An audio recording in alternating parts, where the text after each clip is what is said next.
Hi, Molly Gebler.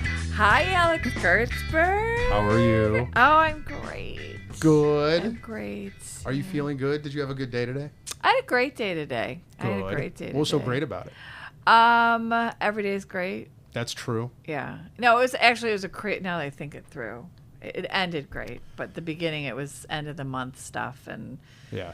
even though it's the 6th of the month, the new month, I was doing all my end of the month, and that's reconciling the QuickBooks and the bank accounts. And so that was I was a little off, and Like for 303, actually it had to do with you.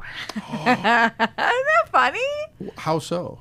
So when you got Cavs tickets and I had to refund you, Yeah. I Troublemaker. invoiced you, but I didn't refund you. In the QuickBooks. So I was off $303, Yeah. and I didn't catch it by my reconciliation in April, which is super weird because I shouldn't be able to reconcile with being off. But then I did and had to undo my last month and redo it again. And there it was. It was the Alex Kurtzberg refund for $303.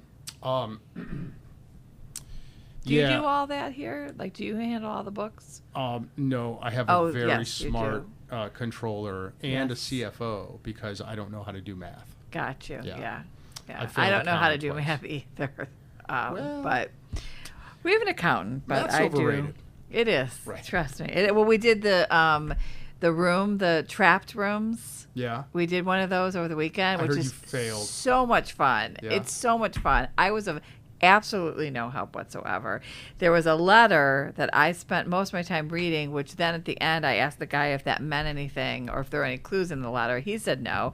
And then I asked him, was that a letter just for old people so that they would just go to the corner and read the letter all the time, and which is what I did. And then all my kids got us out of there. We didn't get out, actually. We were very close. The guy was very impressed with us.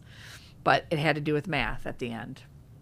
It had to do with, Yeah. please, it was a mathematical equation we learned back in the day. Please, Alice, blah, blah, blah. I know when Sam comes, she can tell. Yeah. I will go into one of those escape rooms 0 times in my life. Why? Yeah. It was so much fun. I don't like artificial pressure to behave a certain way in general. But you like solving problems. I That do. is your motto. I love you know what I do? So you would love this. I love solving other people's problems.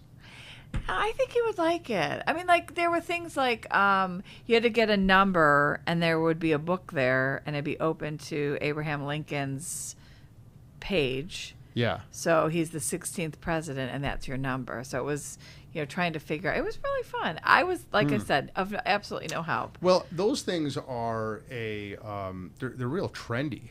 Like Yeah, those they're things are expensive. popping up everywhere. $29 a person. Yeah.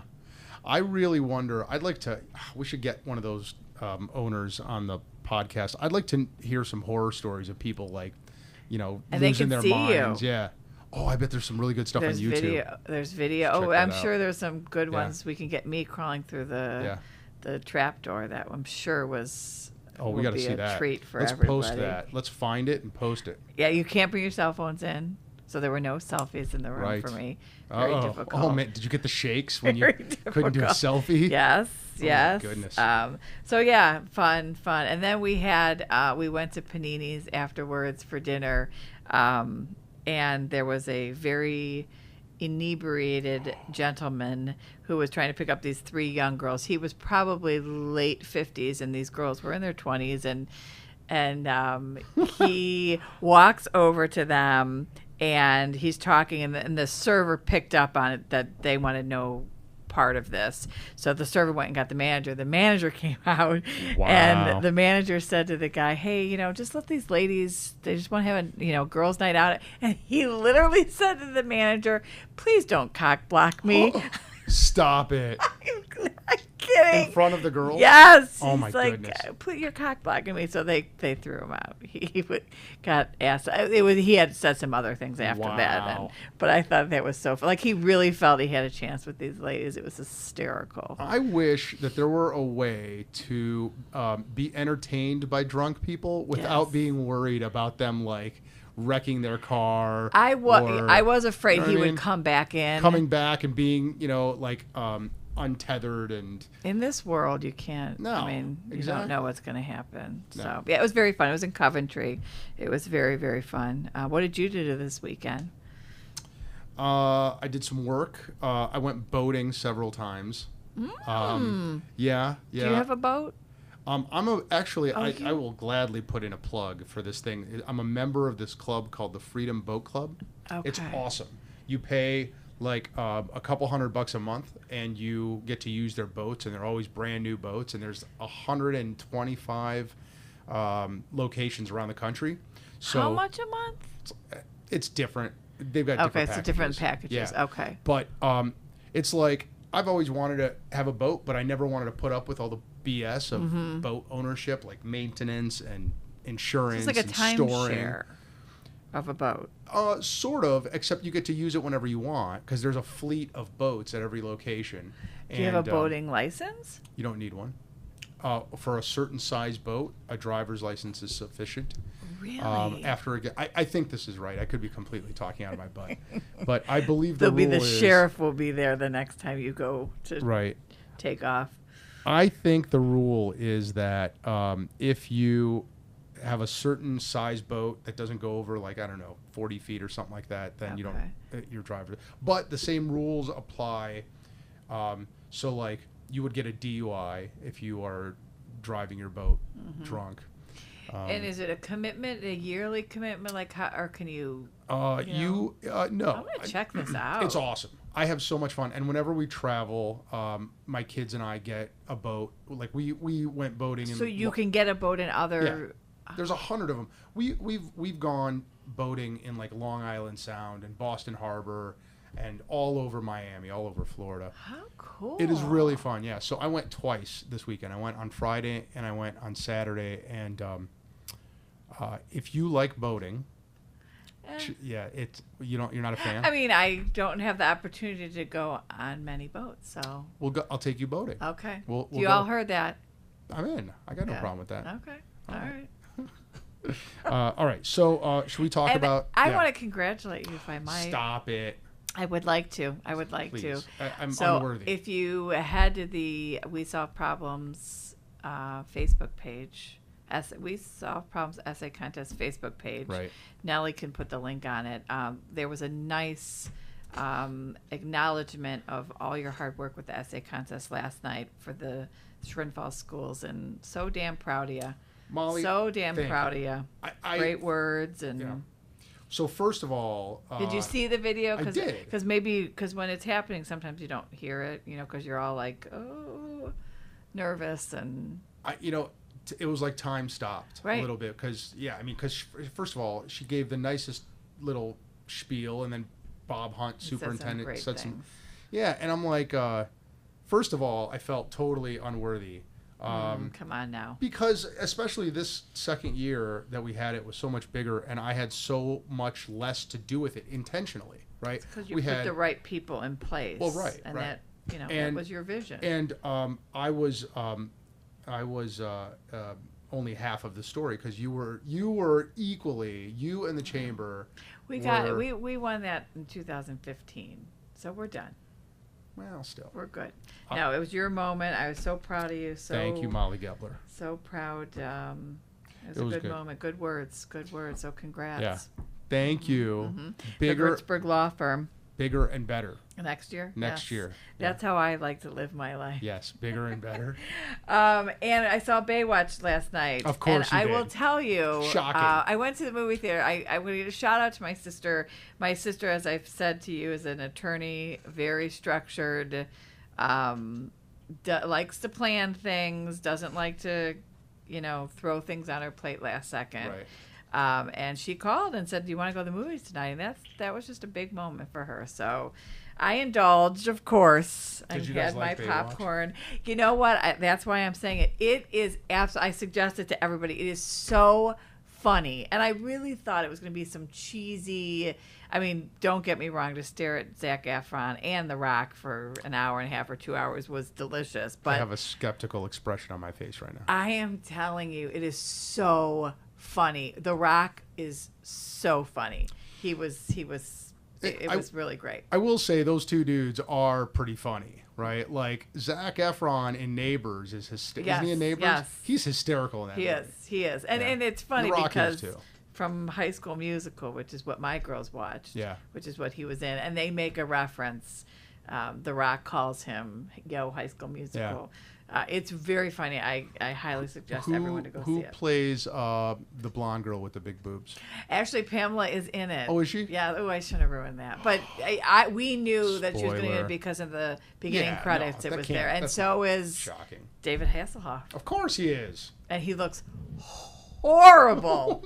Oh I my think he's got a gosh. little glug problem. There's a lot of that, I'm sure, and a lot of plastic surgery. Well, did you ever see the YouTube video Oh of my him gosh, puking on his horrible. bathroom floor? Yes. And shoving the hamburgers in. That's what he it was was doing. He Yeah. was- Yes, he was- horrible.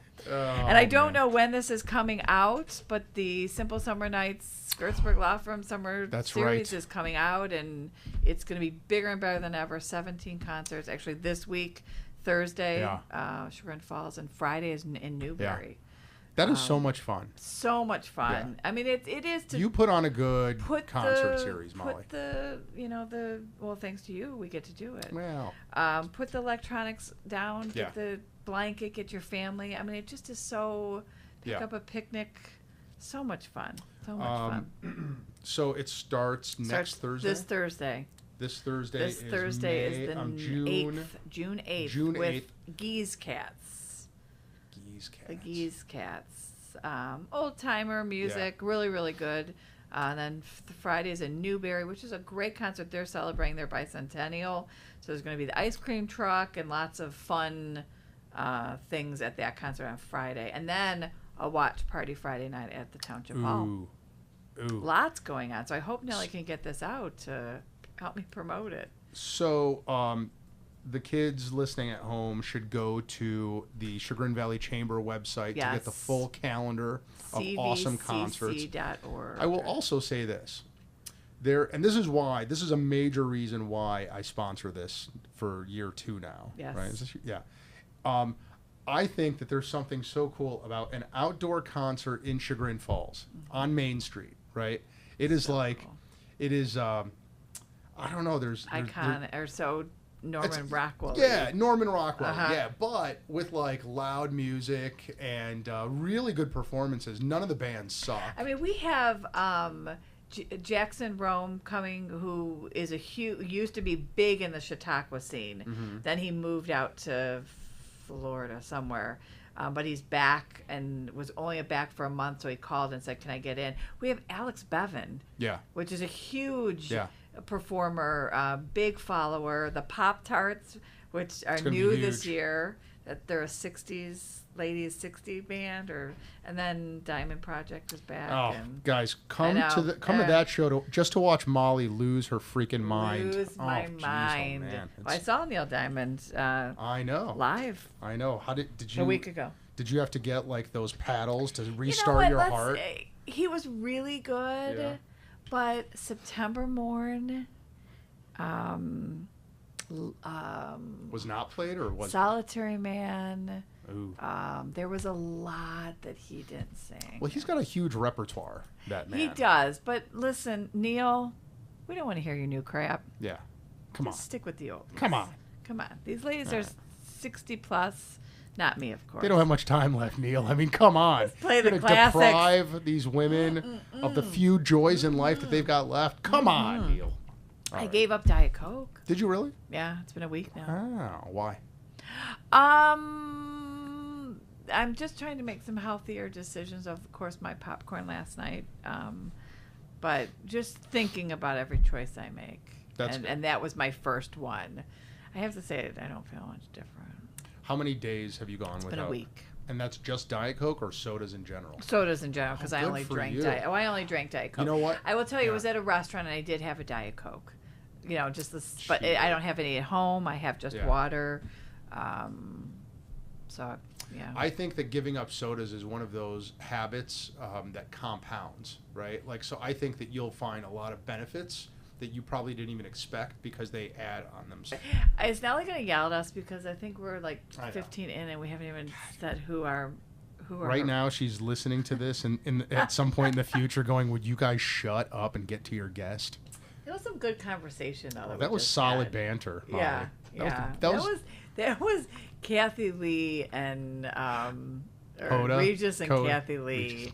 That was Regis and Kathy Lee quality right there. I don't know. I you think, want me to find someone more important? Yeah, the best banter ever. Matt and... No, it was Conan and Andy. Oh, Richter. My gosh. Best banter ever. Yes. And now Jimmy Fallon and what's his face? His sidekick. Great banter, those two. Yes, he's the band leader, right? Isn't that? No, that's... the band leader is Stephen Colbert has the band leader sidekick. Okay. And I think that might be it. That's the only one I watch. All right, let's talk about our guest. Yes. I know her well. Do you? I do. How well do you know her, Molly Gebler? Well, she came out of parts of me. Oh, my goodness. That's true. She did. She did. Yes. And she is has an inspiring story, actually. I have bunches of questions. I will tell you, I had her very young. I went to college and came home with my BA/BY instead of my... I don't spell good. Yeah.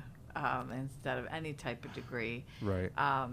And, when you're in that position at that time of your life at 20, you wonder if you're making the right decisions and blah, blah, blah. But each day this one, I'll tell you, she just makes me realize I did. Just to be clear, yes. Does Sam know that she was an accident? I would never call it an accident. So should we? All right. Samantha is well aware that I had her very, very young. Man, I hope she skips over that part of this podcast where I just outed her as being an accident. Yes, I hope so. I hope so. I hope so. Never an accident. No, I know. A happy well accident. Aware. She was a happy accident. Yeah, she's blessing.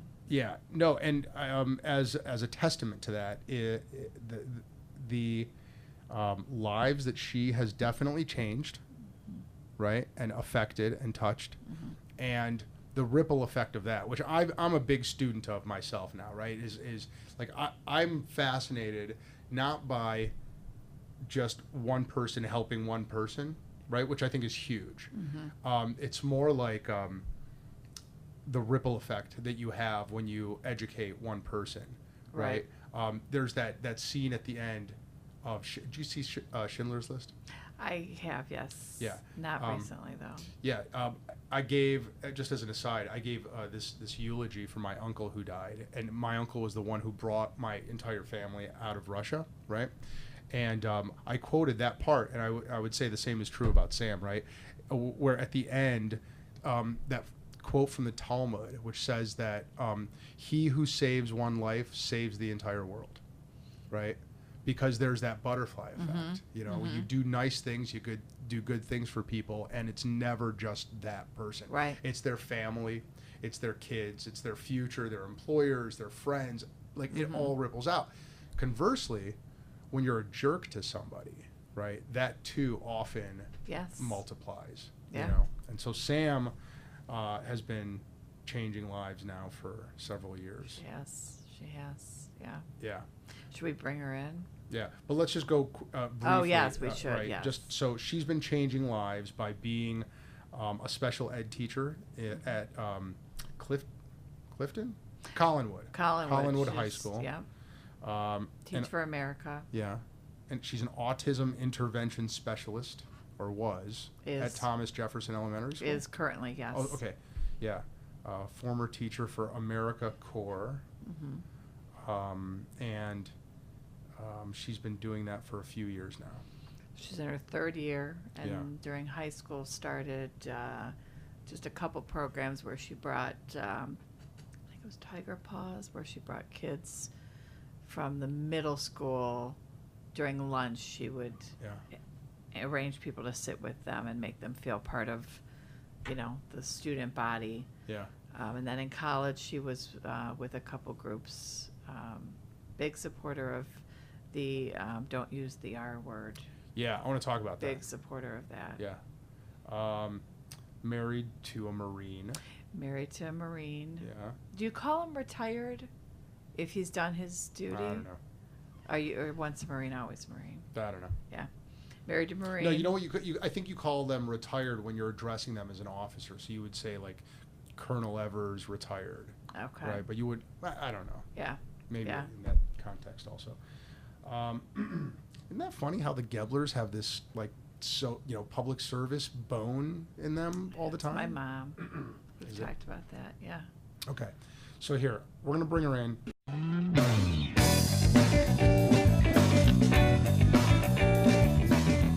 Hi, Sam Evers. How are you? Hi, Alex. Good. How are you? Good. Great. Okay, so you want to hear something ironic about you and me, Sam? Sure.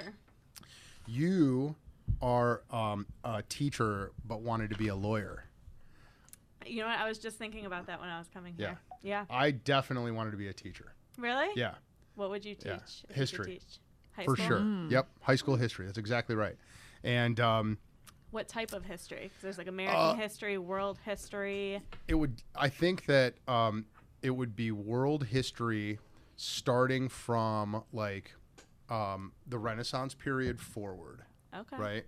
Like I think that world politics and like although I don't know, there's some really cool stories from like ancient Rome and ancient Greece and things like that. But I really like the stories of like individual heroes that change the world, and then also the great powers, right? And how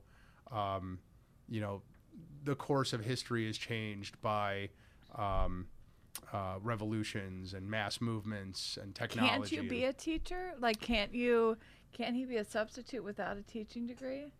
I don't know. You could do Teach for America. Can I come to your school and talk? You could do Teach for America. Really? You could, yeah. Without a license? Mm-hmm. Yep. They put you through an intensive training 1 month if you were to teach in Cleveland, it would be in Atlanta, and you teach summer school. And then you do about 200 hours of like professional development to give you an equivalent of a teaching license. And okay. Then you have to commit to 2 years inner city. 2 years inner city. So that's where I started. I started teaching in Collinwood High School, where I taught history my first year. Really? What part of history? I taught government, which I feel bad for those kids. I did not do them justice. Really? If I'm not into it, I'm not going to be able to teach you well. And I wasn't. I just stuck to the textbook because I didn't really buy into a lot of it. Yeah. So, but yeah, government and American history, which I liked.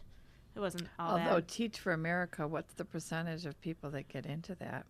It is like 12 to 17% acceptance rate. So that's mama bragging. She throws that in there. Well, that's pretty impressive. Right? But that's not what you teach now.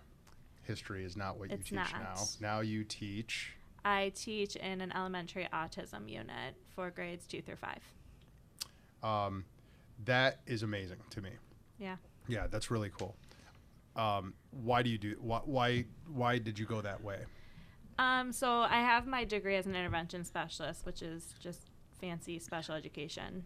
And doing that, you can teach any disability, which is a lot. There's a lot of disabilities out there. Mm-hmm. And I really needed to find like a niche. It was too overwhelming to walk into your room and not know what disability you were going to be faced with. So my first 2 years, I had learning disabilities and ADHD and emotionally disturbed and autism and hearing impaired all in one room. And it's like there's no way to make sure each student is getting what they need. Right. So I did a summer camp at CARES, which is a Mentor public school just for autism, and I loved it. I really felt a connection with the students there, so that got me interested in autism, and it's nice. Autism is still totally different in itself. I mean, two people with autism are never going to be the same, and you're not going to be able to teach them the same, but at least it kind of narrows down all that could be in my classroom. Why did you gravitate towards autism as opposed to one of the other I was surprised you didn't do Down syndrome. Yeah, so when I first got into special education and realized I am never going to read a book that lawyers should read. It was because of Down syndrome, a girl with Down syndrome. And that was really my passion. Super cool. They're just cool humans. They're super stubborn, spunky attitude, just matched my personality perfectly. Wait, tell that story. Who's that girl? In high school. Where did you meet her? So that girl's name is Kayla, and I met her because I was that junior in high school that had no service hours and needed 50 in a year, and a person in my high school said, "Hey, I'm volunteering in the middle school special ed room, which in Chagrin it's attached. So why don't you come down during your study hall?" Okay. So I said, I would do that once a week, and I'd get my hours that way.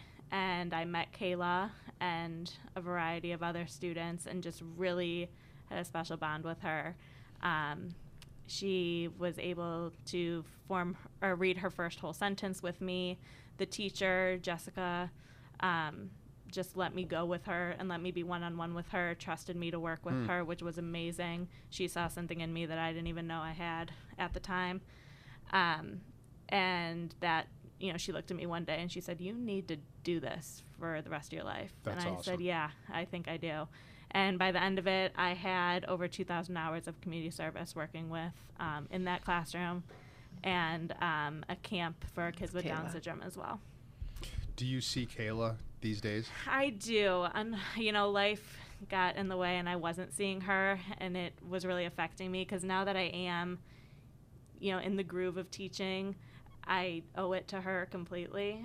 She's the reason I became the teacher I am today. So I did start seeing her again. I reached out to her mom and said, I need her in my life. And I try to take her out like once a month. She just spent the Blossom Parade with us, which was really cool. She hadn't gone before. She came here to the Gertzberg Law Firm party. She did. She was at your Is that party. right? Yeah. And we tried to get over there to introduce you, and we weren't able to. But yes, she was here. So thank you. Yeah. You're welcome. You I hope hosted Kayla her. had a good time. She did. She did. She Good. did. Yes. Yeah. So I was influenced a lot, and I know a lot of people are influenced by teachers. You were influenced by a student. That's I was. interesting. Yeah. And so then you go to get a teaching degree somewhere, right? Where did University you of Dayton, do that? Okay. which I did the special education degree. Right.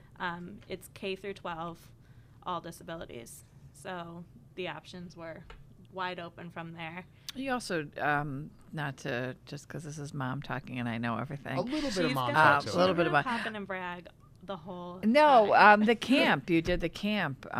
Yes, Camp Pals. Pals. Camp Pals, which is a camp When you were junior? for junior and senior for campers, young adults with Down syndrome. They're like 16 to 24, I think. Don't quote me on that. But you get to be one-on-one with a camper for a week at a college. They house you and you do activities. I was at Cabrini College in Pennsylvania, and we went to like Dwarney Park, I think is the amusement park there. Did a whole bunch of just campy activities, theater classes and tennis and karaoke, and you get to be one-on-one with a young adult with Down syndrome for a week, and it's really cool. So Down syndrome was really my route, but unfortunately there's no like Down syndrome classroom. They're not classified and placed in a classroom just for themselves, I guess. So autism was kind of the next. Because they don't have learning disabilities, do they? Children with Down syndrome, or They're typically cognitively impaired, but they would be in a classroom for multi-handicaps, which you'd often see like a student in a wheelchair or one that might have a feeding tube, or it's much more lower functioning. And I do like the academics of it, teaching to the standards more than just teaching life skills, which both are powerful for students who need them. I feel more comfortable teaching the students that can learn academic standards rather than just how to wash your hands and toiletry bathing. Right. Why is there more? Why does it seem to me like autism is the thing now in a way that it wasn't before? because, and the number's changing every day, but 1 in 68 children have autism. Yeah. Everyone's going to have their own opinion on it. Some people think it's the vaccine. Some people think it's the chemicals in our food, environmental factors. I think we're diagnosing it more. That was going to be my question. Yeah. Have the goalposts moved on diagnosing? Yeah. So, I mean, I could be totally wrong, and some special ed superhero out there might be listening, but so autism's on a spectrum. Yeah. And I think back in the day when it wasn't being diagnosed, people classified autism as just the students that flapped and couldn't talk, you know? Yeah. And now we classify autism as just maybe someone with some sensory issues, or Asperger's, more high functioning, and we're just classifying and diagnosing a lot more. Yeah. But I don't know. I don't know what it is. I know that I'll have a job forever. Yeah. Which it's a good thing, but it's also a hard thing because I'm having a job, but they're, you know, in like grandma's age or something like that. She probably had a ton of classmates who would be on the spectrum now, but like I said, autism it looked like a certain thing back then. Whereas now, I mean, you can communicate with people on a daily basis who might be on the spectrum and you'd have no idea. Same with other disabilities like ADHD, ADD, ODD. All those things could be within a person, and you would never know unless you're having, you know, really a deep down conversation with them. But they can carry out everyday tasks and carry out a job, things like that. And so you went to University of Dayton. And then... Thank you, Mom. You're welcome. And then there were some groups that you participated in, the Christmas, that still maintained what your passion was with special ed. Yeah, so University of Dayton's so great just because they have that Catholic Marianist belief system, and, you know, it's inclusive for all. So there were a lot of opportunities to get involved with students, and specifically with students with disabilities. So their biggest event is Christmas on Campus, which the whole, you know, Dayton is a struggling inner city area outside of the campus. So we bring in students from the elementary schools in the Dayton Public Schools onto campus, buy them a Christmas present. Santa comes, a bunch of like the dress-up characters that you see in New York City and stuff come. There's little reindeer walking around. We light up a big Christmas tree, and you're paired with a child for the evening, and you can opt to have a student with disabilities. And I always did because, I mean, it's what I was going into at the time, and it was just another way to get some more experience. And, I mean, it is amazing. I could have 50 years of experience with kids with disabilities, and the next kid I meet will be completely different from the ones in the past 50 years. I mean, they're just all so unique. I'll never really be a master of it, you know? Right. So you graduated from UD and then went on to the Teach for America. Yep. Graduated from UD in 2014. Did my 2 years for Teach for America, teaching at Collinwood High School. My first year I was 21 years old, and they had me with seniors. And talk a little, I mean, for those of you who aren't familiar, Collinwood is deep inner city in Cleveland. 152nd in St. Clair.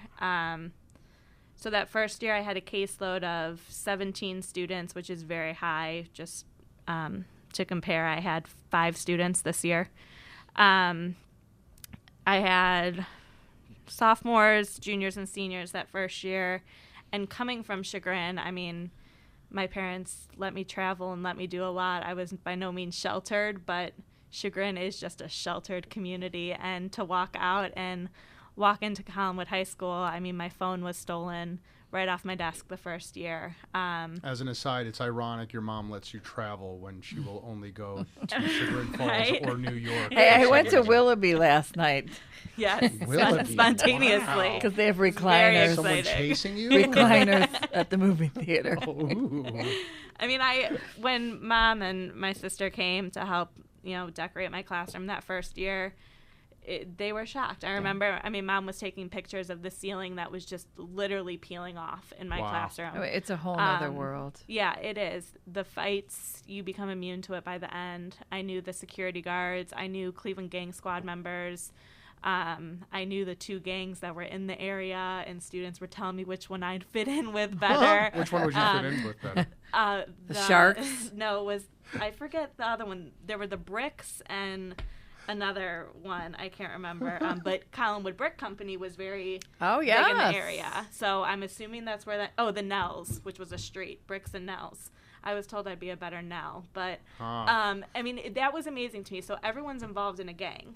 Whether you're like an active drug dealer, what have you, everyone based on where you live and your family, you're a part of a gang, which that blew me away. Like, so if a fight was happening down the hall and it was against, a kid who was a Brick and a kid who was a Nell, the whole school would very quickly turn into a big thing. I remember there was a good 3 weeks, it was right around OGT time. What's OGT? Ohio Graduation Test. Okay. You'll learn when your kids are older. They have to pass them to graduate. It's kind of a big deal, especially when the graduation rate's 40% at Collinwood. They need to pass those tests. But they had to suspend, I would say, like 20 ninth grade students because the fights just kept happening. We couldn't get it under control. So we suspended all the boys, and then the girlfriends started fighting the next few days. And it's like, we're not going to have kids to give this test to because everyone just keeps fighting. It was amazing. There were things that happened there that, I did not feel comfortable with. There was a weapon in the building, and I didn't even hear about it until the next day. There was a young man in the building who was not a student, just walking around the halls, banging lockers, and he was walking around for a half hour. We didn't even know who he was. Yeah, there's no PA system. It was just very different. And that was the first year. The second year, I got into just working with the ninth grade students. And the ninth grade is its own separate kind of academy.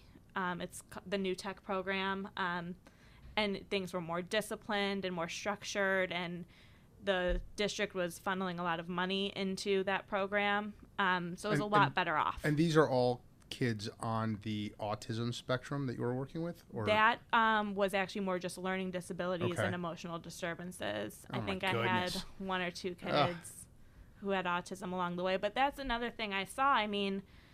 When I was teaching ninth grade, I had kids reading at a second grade level. Right. And I really, maybe I'm just a hopeful person, but I don't think it was because of their learning disability. For some it was, but for some it was because the Cleveland school system has failed them for 9 years now, And their parents can't read, and there's no help at home. Yeah, I would hold IEP meetings, and you have to have a parent there, and I couldn't get a parent there. And, the principal's like, go knock on the home door to get their signature. And it's like, I never imagined it'd be so hard. And now that I'm in Willoughby Eastlake, I call a parent the first time it rings, the parent's picking up and getting in the car ready to come down. They're just so much more involved, and what can I do? And there was none of that in Cleveland, which was really sad. It was really hard to see. Did you experience parents getting defensive, like aggressively defensive, when you tried to get them to adopt certain, changes in the way they dealt with their kids? I never even tried. Really? Why? We would take bets on parent-teacher night as to how many teachers would show up, or parents would show up. Yeah. I had, there was 90 ninth graders or so. 4 parents would show up to parent-teacher night. And they're showing up for 10 minutes. You have to pick and choose. Do you want to build a good relationship with this parent? Because if you do, you're not going to sit there and try to tell them all the things they're doing wrong the first time they sit down. So, you have to handle parents very meticulously. Sometimes the parents are harder to deal with than the kids. And you really have to pick and choose how you want to do that, even in Willoughby Eastlake. Anywhere, you'd have parents who are overly involved, but do you really want to turn that away? Because I've been exposed to the alternative, Sure. you know? So it's hard. I haven't had parents that got aggressive. I've had parents who have definitely questioned my methods tooth and nail. But I mean, I stand behind what I do, and I'm confident in what I do. And I've actually always have had a team, administrators and other teachers who also support what I do. So it's nice to kind of have that backup as well if you get in that situation. What do you think if you had to, and I know that no one on the autism spectrum is typical, or nobody with a learning disability is a cookie cutter case, but if you had a random child with a learning disability or on the autism spectrum here, and you had his parents here, and you could give them like 2 things that they could do or that they should be doing at home with their kid, what would you think it would be? That is really hard because they are all so different. Yeah. Read to your kid. I mean, whether they're 12th grade or kindergarten. If they're 12th grade, sit down and have a half hour where you guys are each reading a book. Model that behavior that you read to. Yeah. If they're kindergarten, read to your kid. It's so important. And you know, I had a student this year. We were trying to Did your explain- mother read to you? Do you remember I called you in college one time? I had to write a paper for one of my literacy classes about being read to as a kid, and I know you did. I mean, I'm assuming you did. I think I our don't podcast know. fans know. Your mom hasn't picked up a book in 45 years. I remember Corduroy. We read Corduroy. Is that the teddy bear? It is. Yes. I remember Yeah. But there was also That was a the last movie, book so Bob maybe had. I watched the movie. I don't know. I don't know. I am one of Let's those teachers. finish that off with what a great mother I was. Okay, folks. She is. She is. Well, as an aside, I was saying before this started how interesting it is that the Geblers have this public service, DNA. Drive. Yeah, it's I said fascinating. grandma. It is. And I was thinking about how lawyer and teacher seem so random and opposite, but it's not. I mean, Yeah. advocacy is the core of both of those professions, and especially in special education. I mean, it's all about being an advocate for your student. And Right. I mean, I'm not a lawyer, but I think that's what it's Well, mostly yeah, about. at the end of the day, you have a client, you have an individual, you have a human being whose interests you are protecting and advancing. So in that way, it's similar. So this is a graduation of what recently? So I took my first year of teaching, just teaching, and then right after I started my Master's of Education program at Johns Hopkins University, which was entirely online, did it in 2 years, and just graduated from that in, 3 weeks ago, end of May. Congratulations. Thank Yes, you. That's yes. awesome. Thanks. We need applause. It was. I don't know why I didn't realize how big of a deal it was. But I guess I did. I was Googling, and 18% of the population or something has their master's degree, of the U.S. population. It was either 8 or 18, which is a big difference. But regardless, it was a smaller number than I thought. Yeah. And it kind of took a second. I was like, oh, that's And pretty you cool. currently pretty cool. are doing what now? I'm regretting it because I spent most of the day working on my class. But I started second master's at Ursuline College in educational administration. So You really 2 like more years. staying in school. Right? I really like not paying on my student loans for anyone who wants some right. advice Me out too. there.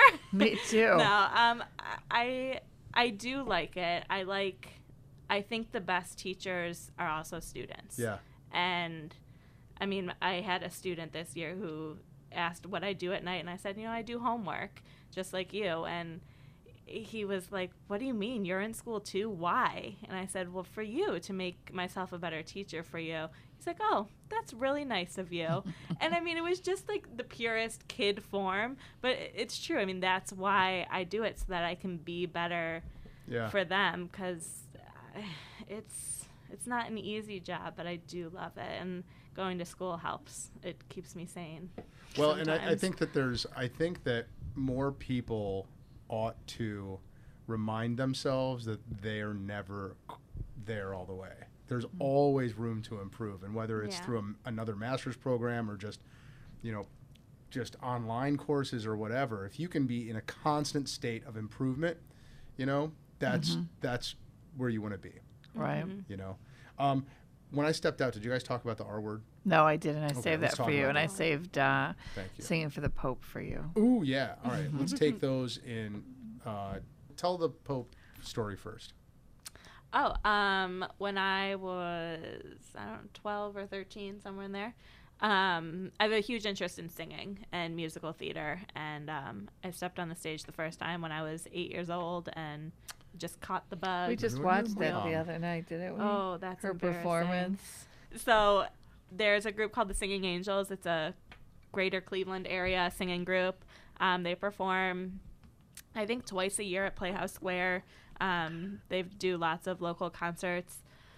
And I auditioned and got to be a part of that group. I was only a part of it for about a year or two, just because we moved to Chagrin at the time. And where were rehearsal? Masonic Temple. Yeah, it was far. Downtown. We tried. It was downtown Cleveland.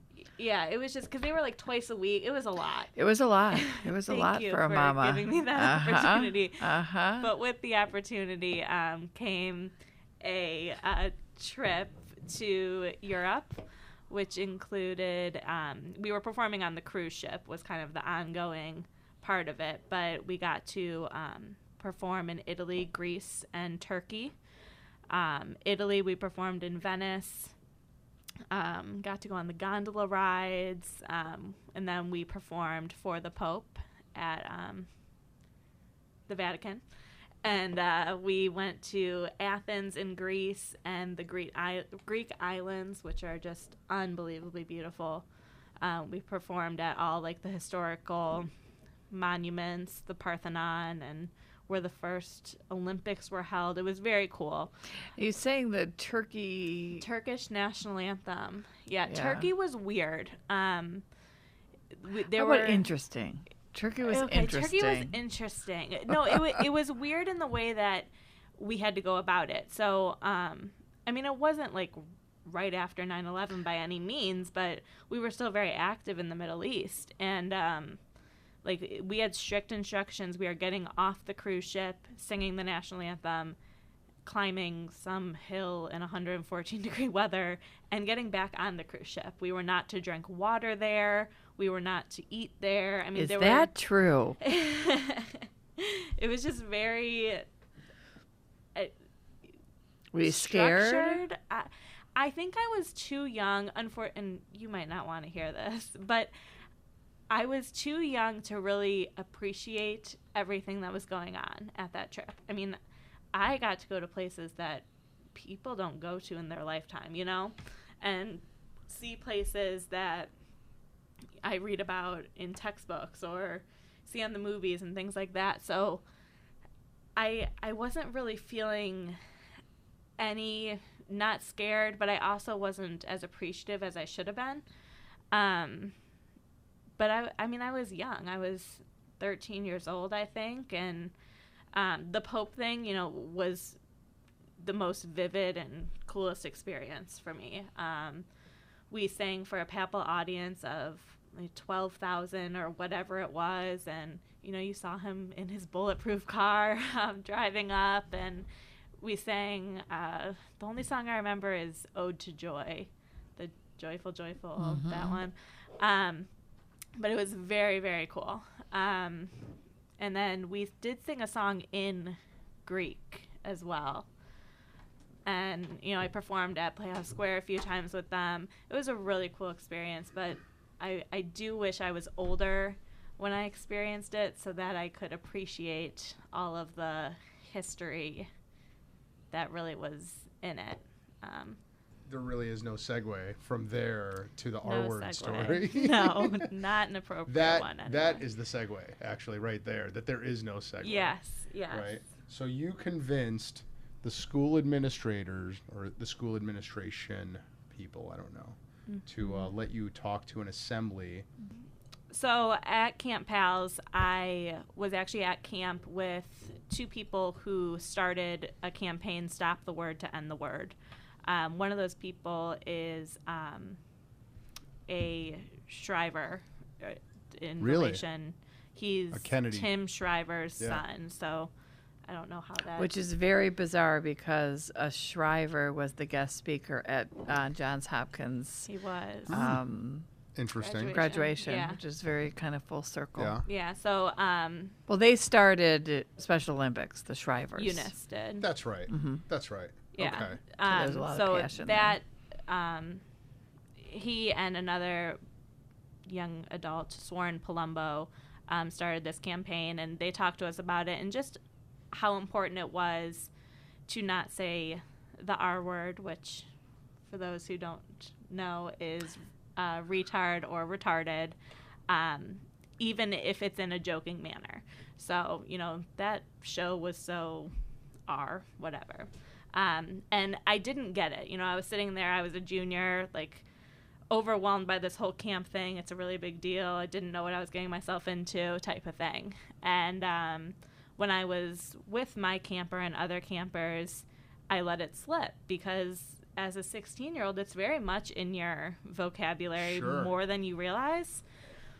And I immediately felt this feeling of just guilt. Yeah. I looked at this young adult who didn't have the words or the advocacy skills to stick up for herself. And it was at that moment I kind of felt this urge, I have to do it. And when I came back from camp and got my family on board, which for some people, especially my grandparents, they're fixed in their ways and, it's not that big of a deal. So it took a lot to get everyone on board. And I kind of felt a need to take it to the school because it was everywhere. I mean, that word is slang, and it was hard to stop. So I did. I can't remember if I asked the principal or the assistant principal or who it was, but they let me have a portion of an assembly to talk about my experience at camp, what I do at the school in that middle school room with Kayla, and why it's important to me.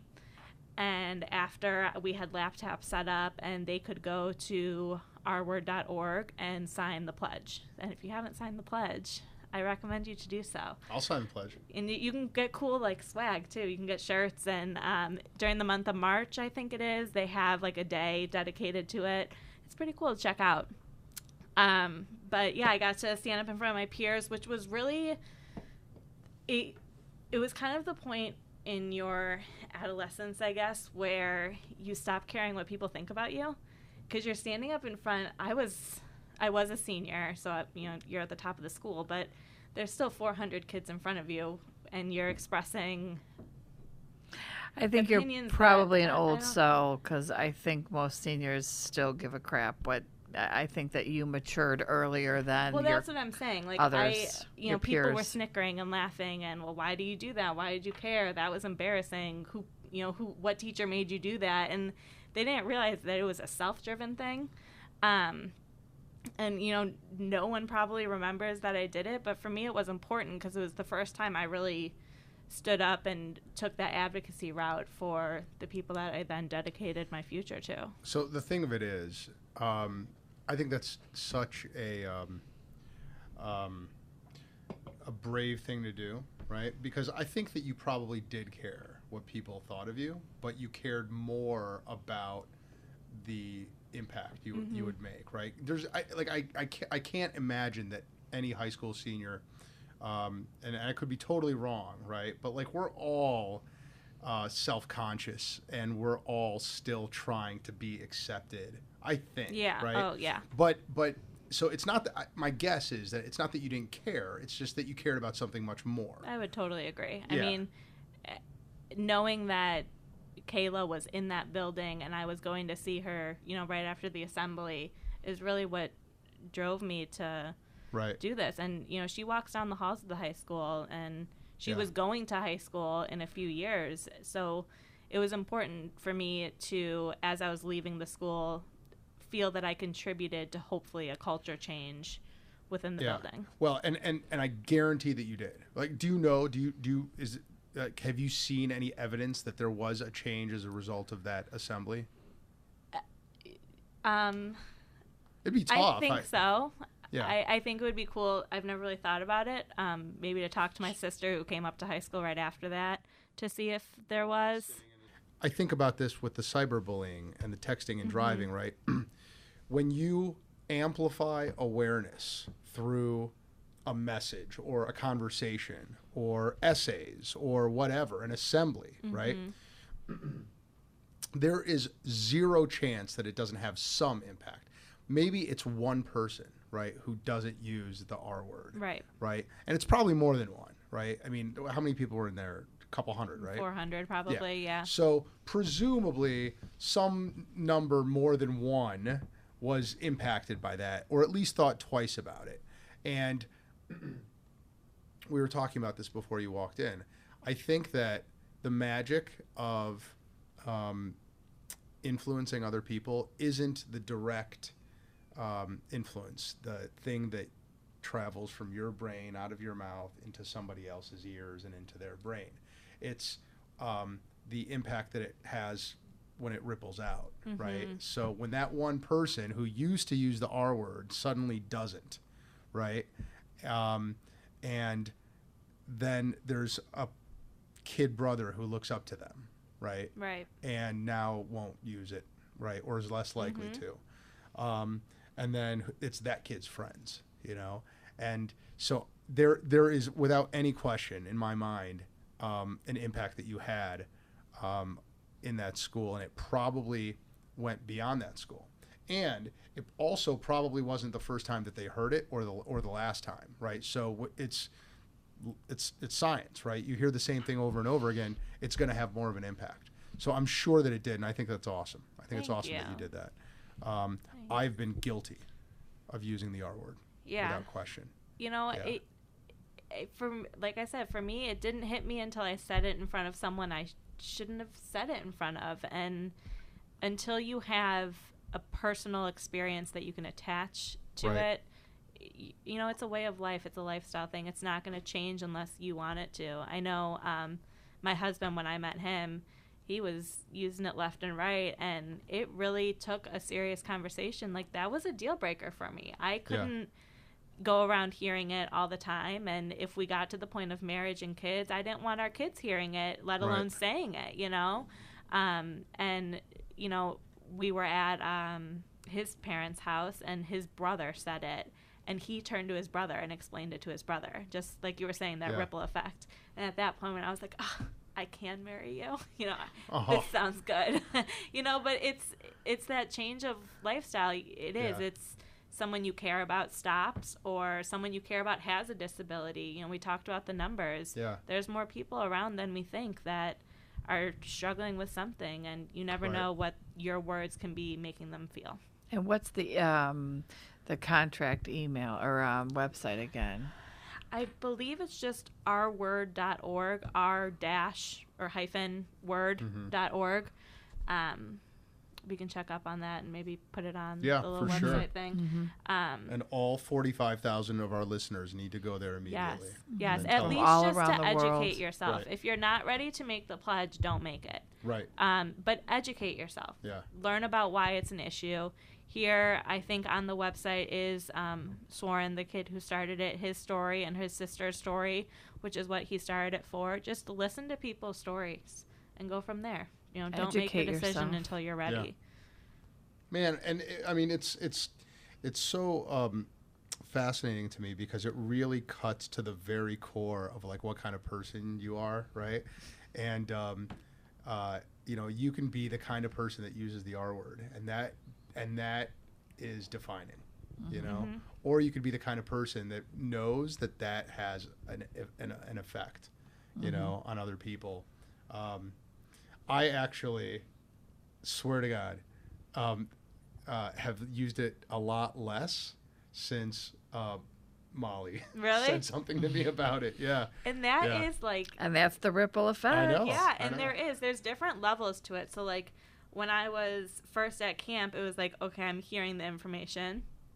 And then when I said it in front of my camper, I realized, okay, I'm done saying it. Yeah. And then it took, about 6 to 9 months to get to the level of now I'm ready to educate other people on it and ready to be in a group of my friends and tell someone you shouldn't be using that word. Because that's really what takes the guts, is to make a difference for someone else. Because it's hard to stand up in front of your parents or your sister, or I remember my uncle was my biggest fight, and I don't even think I won it yet, but to get someone to stop saying it is hard, and it's scary because they put you in a position that makes you feel uncomfortable when you just want to say, like, but these are my kids and I love my kids, so you need to stop because I love my kids. That's not enough. Yeah. They need to find it for the reason for themselves that they want to stop using it. So find your reason, Alex Gertzberg. Okay, I will. I'm going to make my kids listen to this podcast because they use that word. Oh. Lightning round time. Yes. Gebblers, Evers. Gevers, we call it. Actually, it's funny you said that during the graduation. We were looking through the program. I was like, crap, she didn't graduate. She's not on the program. And I realized I was looking up Samantha Gebler. Gebbler. And she was there. She was there. I did graduate, for everyone who's listening. For the record. Yeah. Just under a different name. Find the name. All right, Sam. Biggest success? Probably just earning my master's. I come from a family who did not always put education as a priority, so I kind of am very proud of myself that I've gone above and beyond the high school diploma. Good. Biggest failure? Ooh. Anything. I'm going to say my biggest failure is not, or has been not, holding on to friends as hard as I should have. I've let a lot of friends that's a good just one. naturally go out of my life, and I should have been more proactive at keeping them close That's to never me. too late. I was going to say the exact same thing. Mm-hmm. Yes. Do you want to do a shout out to like 5 of them right now? I will give a shout out to the friends that even if we go like 3 months without talking, we get back together once, and like it's like we've never been apart. Yeah, those are your besties. Yeah, I mean, Bree is a girl. She's one of the princesses that has been around. You guys should get her on. Her story. I keep meaning to get her and my daughter together. Yes. So she can flip out. Yeah, but we met in Rocky Horror, and I mean, our schedules are madness, and we joke all the time, like we can make 12 dates to see each other, and we'll break all 12, but then on the 13th, it's like, we're right back where we were. Mm-hmm. So it's people like that I'd give a shout out to. That's a really inspiring answer to the failure question. Mm-hmm. I like that. Mm-hmm. Yes. This third one is like so. Molly, would you like to ask your question? Is it mine? Yeah. Any inspirational mother figures in your life? Probably Mary Poppins, Mrs. Cleaver. She was very. There was the neighbor.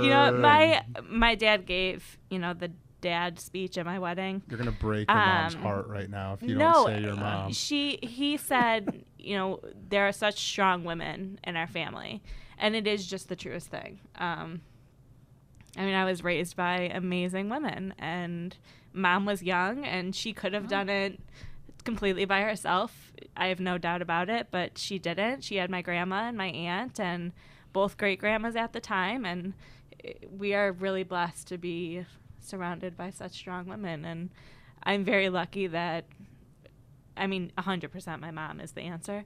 But it's my grandma, it's my aunt, it's older cousins, it's every woman in my family. We have a great family. We do. You should be a part of our family. You guys are really openly sobbing on the podcast. I know, and I knew for the kids there at was home. like a question in there of things you shouldn't bring up, and I thought about like grandma or even just family, like just don't even, but whatever. It happens. We cry a lot in our house. We cry and we sing a lot. Yeah, and you post. That's my jam. We do post. That's my jam. Yeah. Oh man. I want to be adopted by the Geblers for like a month and just come live with you guys. Anytime. The final question of the lightning round, Sam, is what is a really embarrassing thing about you that nobody else knows? Oh, You have boy. 5 Like a seconds moment to that answer. has happened. Sure. Okay.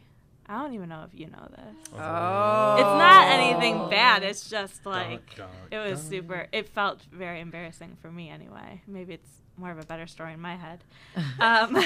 So my first year of teaching, teachers get observed like all the flippin' time. It's ridiculous. But my first year of teaching, I'm standing and it's my first observation. My assistant principal's in there. I've got, my 9 seniors in there and. Everything's going great. No fights have broken out. No one's water has broken, which was really a fear at the time. Things are great. I'm rocking the lesson. So I'm standing in front of like one of those media carts, like those rolling carts that has a projector and all your stuff on it. And I'm blocking the projector just to wrap up the lesson. And my sister's in the room, and I never told her this, but I was wearing one of her shirts. It's normal in our house. We share clothes. And something started to burn. What? And I see my assistant principal, like, vigorously going, like, pointing down. And I'm like, okay, crazy. Like, let me just finish my lesson. Well, I looked down, and I did catch on fire. The projector, like, was so close to the kimono that I was wearing. And there was a little burn hole, and I had to, like, pat it out. Oh, boy. And, all the seniors don't say anything. They're just laughing hysterically because their young new teacher is going up in flames in the middle of the classroom. And my assistant principal, as she's walking out, goes, "Really good lesson. Next time, don't be so flammable." I'm like, awesome. Nice. Great. That's a good embarrassing Great. story. Well, this was fun. This was fun. This was fun. We Geblers. got the Gebler girls. Oh my goodness. Every man's dream. Yes. Yes. We heard embarrassing stories. We heard Inspiring stories that made people sob. Mm-hmm. All I right. didn't say sob. We need to really clarify. There was some sobbing. But Molly sobbed. Okay, then you have not seen her through a Hallmark movie. Yeah. I mean, if you want to see sobbing, we can get pretty emotional. But I just wanted to clarify for the viewers. Right. Okay. We were composed compared to All what right. it could have Okay. been. I just dripped one tear. I had to wipe away one. Maybe. Which, It's all for relative. the record, and I was just stalking Mom's Instagram last night because I was trying to find a picture. Speaking of embarrassing moments. At one point, she got real, like, artsy, and there are 3 pictures in a row of her eye showing just one tear. Hashtag peaceful, hashtag tear. Where? I have a better Instagram one. So all the viewers, go friend Molly Gebler, because she was super Check it artsy out. back in the day. Like, when was this? Oh, it's pretty You've far all back. seen my senior video. It's pretty far back. Do you know where you're going to from the mahogany scene? Do you have an Instagram, Alex? No, I don't. I'm not smart enough to use Instagram. No? I tried it once, and Just Instagram a glistening tear. That seems to be the popular that's the trend. move.